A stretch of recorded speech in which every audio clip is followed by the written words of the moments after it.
I was a little scared about Jordan Lyles. You know, he didn't pitch well in his last outing on Tuesday. He struggled for 4 innings. He allowed 3 runs on 3 hits, a 2-run homer to Derek Dietrich. Came out of the game complaining of a hamstring. Well, he played catch on Wednesday, and today he says he expects to make his next start, which is scheduled Sunday against the Brewers. That's reported by Jason Mackey of the Pittsburgh Post-Gazette.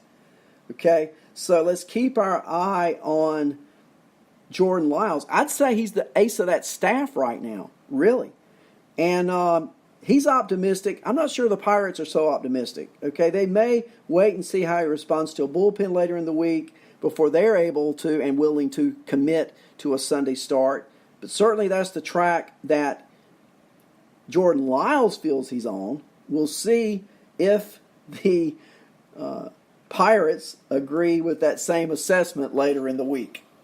And speaking of the Pirates, here's a trade question for you, just to get your brains working, make sure everybody's awake with me out there, right?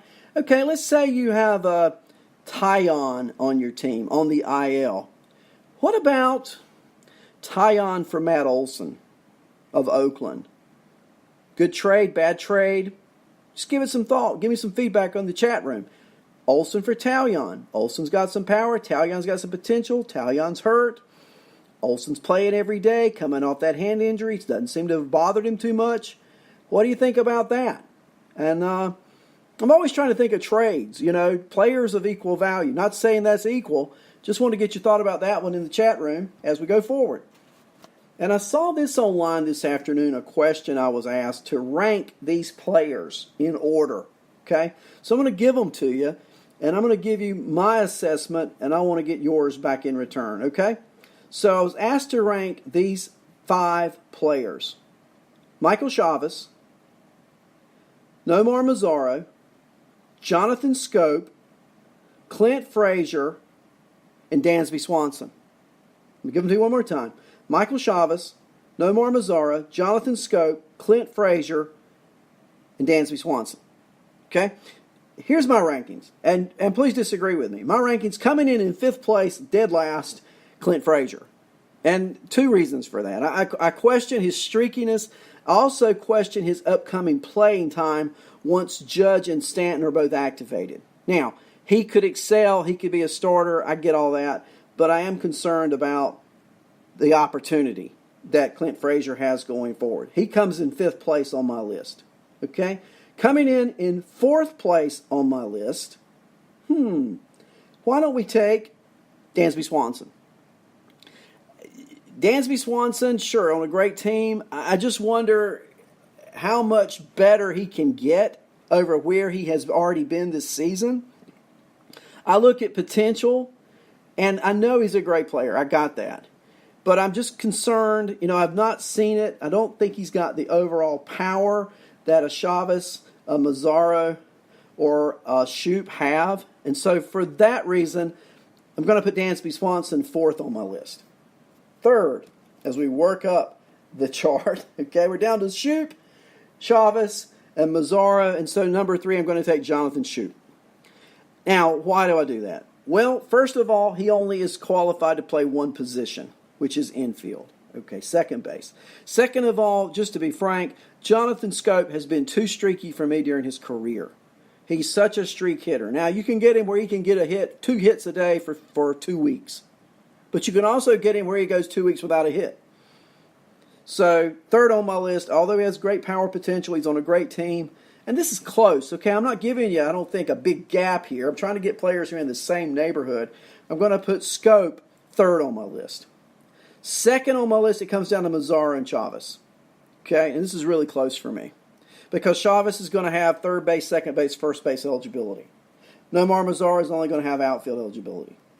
But I got to take Mazzara. Because in Texas, at his age and with the potential he's got, but that ballpark factor, I love it in the summertime.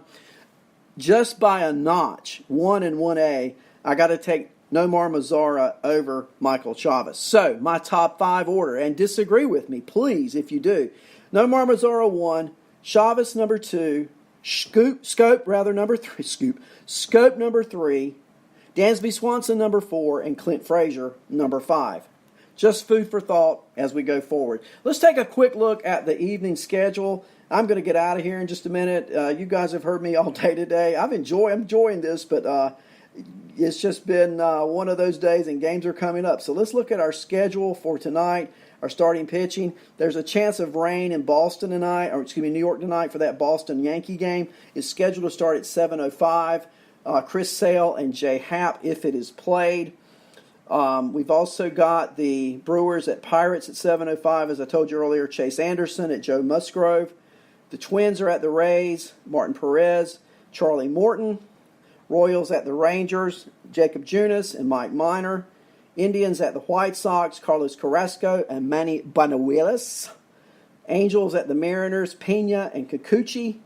And I've already gone over the afternoon games that are final between the Cardinals, Phillies, Giants, and Marlins. It's been a great afternoon. Oh, I do have one that's not finished yet, but in Denver, the Rockies are leading the Diamondbacks. That game should conclude shortly. It may have concluded during my broadcast, but when I started the broadcast, it was not going on. I know at some point in that game, the Rockies were leading 7-5, but they were leading when the broadcast began today. So we will have to find out about that one later on. I do know in that game, Trevor Story had gone 2 for 3. He had tripled. David Dahl had homered. McMahon had homered, all for the Rockies. Freeland gave up 5 runs. So that game, I think I said 7-5. No, it was 8-5 at some point. The Diamondbacks had scored their 5 runs. Walker had homered.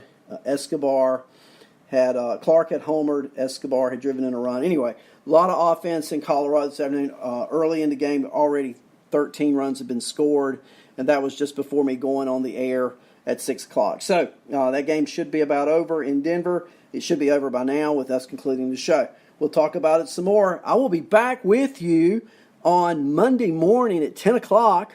Lot of programming, a lot of baseball. This is the network, folks. This is the network, the podcast for fantasy sports. Lenny Melnick, fantasysports.com. Our show's on Monday, Wednesday, and Thursday mornings at 10, and on Tuesday and Thursdays at 6. And then my buddy Phil Chappie and I get together Tuesday nights at 9. So a lot of baseball to talk about. Thank you for joining me. Thank you for being in the chat room, all of you. And I look forward to talking with you next week. For right now, watch some baseball. This is Arnie's Fantasy World of Sports.